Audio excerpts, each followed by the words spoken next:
Hi everyone, today we're going to look at the big rise of agentic AI using crypto, how these digital assistants can bypass traditional banks, how they're using crypto blockchains to transact autonomously across the internet, and the advantages and disadvantages of these. We'll look at the Agent Payments Protocol launched by Google, what the new X402 payment protocol is, and how Ethereum is creating digital passports to verify these agents. And this isn't just an experiment, because huge corporations and institutions have just announced a major partnership, showing that the future of finance isn't just human to human, and the utility of this new type of economy is certainly interesting. Just a quick reminder that nothing contained here is financial advice, and let's jump straight in.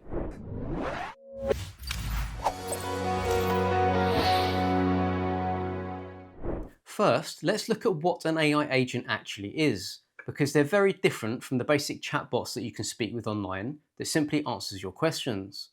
An AI agent is an independent digital worker, so you give it a final goal and it figures out the steps to achieve it on its own.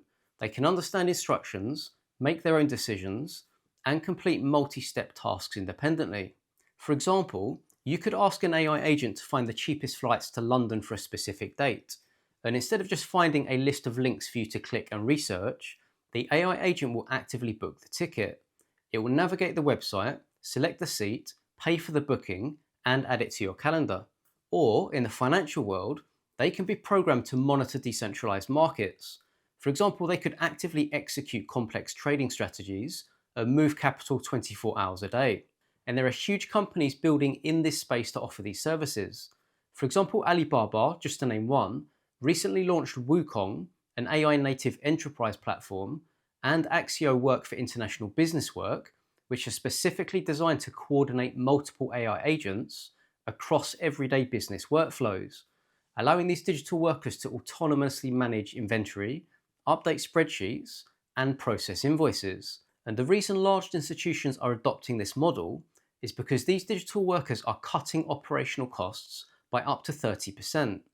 Data also shows that 96% of businesses are already expanding their use of AI agents, with 83% of executives stating that this investment is essential to stay competitive.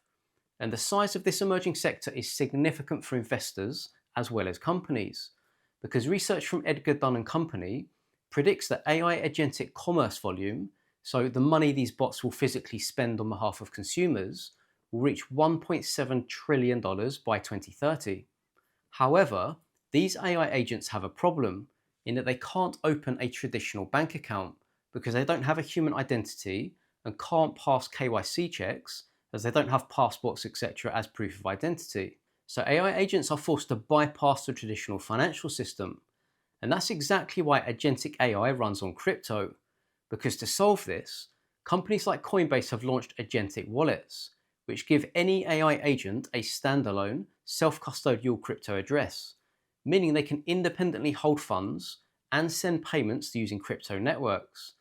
And these AI agents mainly use stablecoins to do this, because they provide the predictable, fast, fiat-pegged settlement required for accounting or bookkeeping, because they don't have the volatility of traditional digital assets like Bitcoin.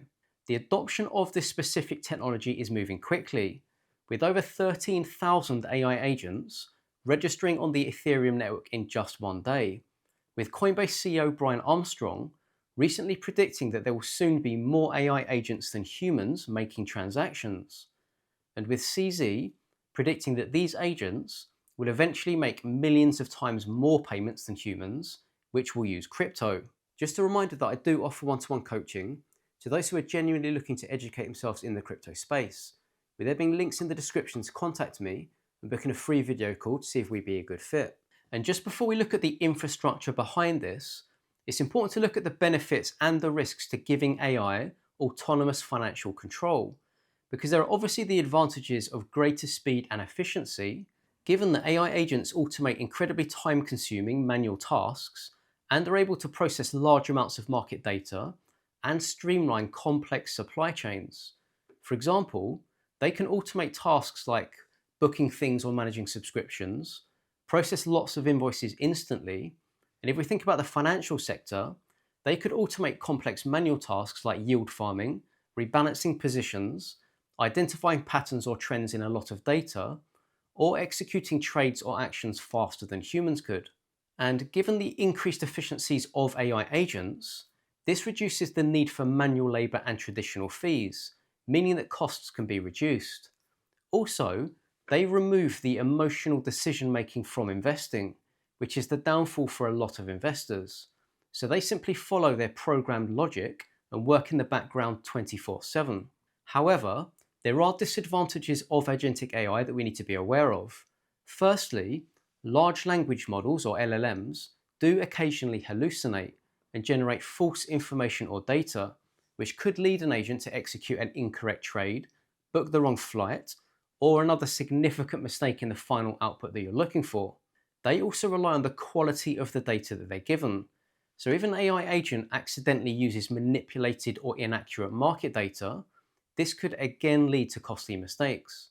Next, malicious actors or attackers could exploit these systems through a few different ways, which could lead to the agent's instructions being overridden, sensitive data being leaked, funds stolen, or again to the final output just not being what you're looking for. This then leads to the ethical consideration of how AI agents can be used to cause harm by bad actors. Who is responsible for this, and how they can be stopped and identified. And finally, the automation capabilities of AI agents can lead to rapid disruption of jobs, which I won't get into too much in this video. But then the question is, what people do or can do if there aren't enough jobs in the future, and how human agency and skills can be retained. So for this new agentic AI economy to work safely, the agents need a cryptographic trust layer, because you can't have a hallucinating AI independently holding private keys, for example. So these agentic wallets operate inside what's called a trusted execution environment, or T, which is essentially a locked safe built directly inside the computer's processor. And these are used a lot today by separating and storing sensitive data inside the trusted execution environment rather than in your phone's general memory for things like Apple Pay or unlocking your phone with your fingerprint. And they're also used in some hardware wallets to keep private keys isolated and secure, and on the blockchain when dApps or decentralized apps are built on them in order to operate effectively while keeping the underlying user data private. The system also uses smart contracts to try to alleviate the fear of unauthorized purchases that I mentioned a bit earlier, with the code including programmable spending limits and strict session caps. These act as guardrails, so even if the AI hallucinates, it physically can't spend more than its coded daily allowance. The smart contract will simply reject any transaction that breaches this preset amount, which crypto users of DeFi will already be aware of. As always, self-custody and the security of people's crypto is key to us at Coin Knowledge as a business focused on education. So holding your assets securely in a hardware wallet, in cold storage in something like a Trezor is key. And I did a review and unboxing of the Trezor Safe 5 hardware wallet, which you can find a link to here and in the description of this video, as well as a link to their official website. After doing that, the next crucial step is securing your seed phrase. CryptoTag is the leading and best-selling storage device for that. And I recently did a review of the CryptoTag Zeus model, which again you can find a link to above and in the description of this video. But how do humans actually trust agentic AI? Is there any visibility of them? And how do they verify each other across decentralized blockchains? Well, this is currently being solved by a new Ethereum standard called ERC-8004, which is often called the Trustless Agents protocol. This provides the identity infrastructure for the entire agent economy, and it works securely in 3 on-chain steps. Firstly, the agent creates a verifiable blockchain profile so other machines can identify it. Next, it allows human clients to leave public reviews to build a transparent reputation score. And finally, it provides cryptographic proof that a specific paid task was actually completed. So an agent can verify another bot's track record and success rate before paying it for a service. But how do agents actually interact with websites and buy digital resources? Well, this is where the huge tech firms come in. Because like as we saw earlier with Alibaba, Google recently launched its Agent Payments Protocol, or AP2. This is a large open protocol developed with over 60 companies, including companies like MasterCard, PayPal, American Express, Etsy, Coinbase, MetaMask, Mysten Labs, Revolut, and WorldPay. It's designed to give AI agents a universal secure framework to make payments across the internet.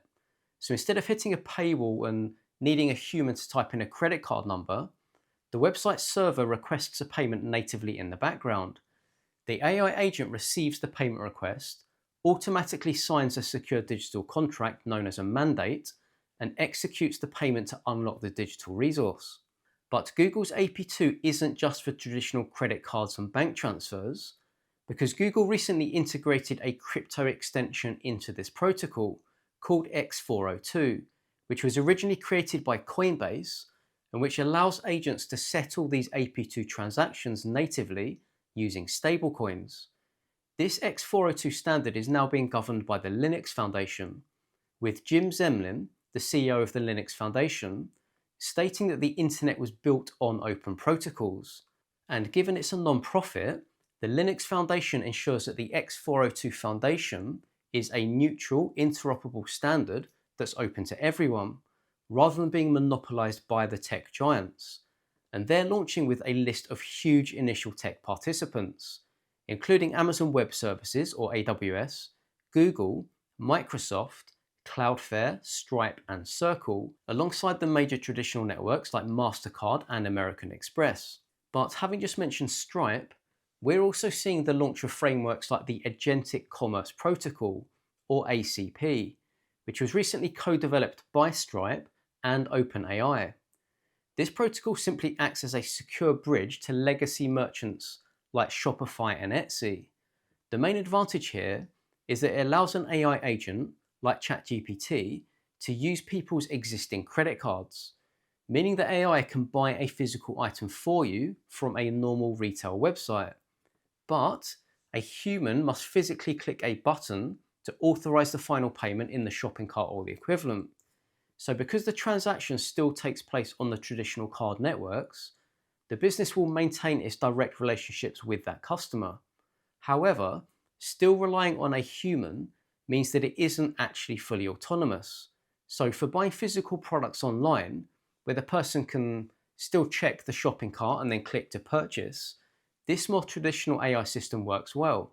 But if an AI needs to instantly and directly buy small pieces of digital data from another AI agent, it can't.